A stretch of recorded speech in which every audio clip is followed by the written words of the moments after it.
السلام علیکم دوستو، میں کھڑا ہوا ہوں بیر شفا کے مقام پر۔ بیر شفا، یہ دیکھیں میرے ساتھ، یہ والا جو کنواں ہے یہ والا بیر شفا ہے۔ پہلے میں اس کے بارے میں بتا دوں، پھر میں اس کا لوکیشن بھی آپ کو بتاتا ہوں اور پورا اس جگہ کی ہسٹری میں آپ کو بتاتا ہوں۔ یہ بیر شفا ان مبارک کنووں میں سے ہے جن کے بارے میں آپ صلوات و سلام نے فرمایا ہے کہ اس کا پانی جو ہے وہ شفا ہے۔ اس کنویں کا پانی کے بارے میں آپ صلی اللہ علیہ وآلہ وسلم نے فرمایا کہ اس کنویں کا پانی ہزاروں بیماریوں کے لیے شفا ہے اور باعث برکت ہے۔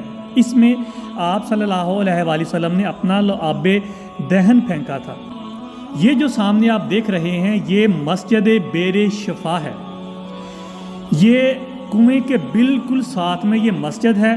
اب یہ کنواں کہاں پر ہے؟ جب واقعہ بدر ہوا تو بدر سے مدینہ واپسی پر آپ صلی اللہ علیہ وآلہ وسلم نے یہاں پر آپ نے پڑاؤ کیا۔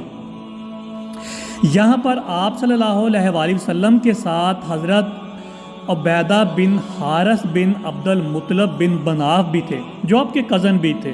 وہ شدید زخمی ہو گئے تھے غزوہ بدر میں، تو ان کو آپ نے ساتھ لیا۔ جب اس مقام پر پہنچے تو ان کی پھر شہادت ہو گئی حضرت عبیدہ بن حارث رضی اللہ تعالیٰ عنہ کی۔ پھر ان کو اس جگہ پر دفن کر دیا گیا۔ یہ غزوہ بدر کے 14 شہداء میں ان کو شامل کیا جاتا ہے۔ ان کا نام غزوہ بدر پہ جو صحابہ کے نام کی وہاں پہ لسٹ لگی ہوئی ہے 14 صحابہ کی، وہاں پر ان کا نام ہے، لیکن یہ دفن پھر یہاں پر ہے۔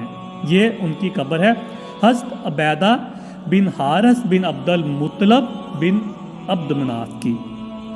اور یہ مسجد ہے، بیر شفا مسجد ہے، اور یہ کنواں ہے۔ جب مدینہ واپسی پر آپ صلی اللہ علیہ وسلم بدر سے نکلے تو پھر یہاں پر پڑاؤ کیا۔ ایک تو حضرت مناف جو تھے، حضرت عبیدہ بہت زخمی تھے ان کی وجہ سے، اور یہیں پھر قریب ہی آگے بیر روحہ بھی ہے۔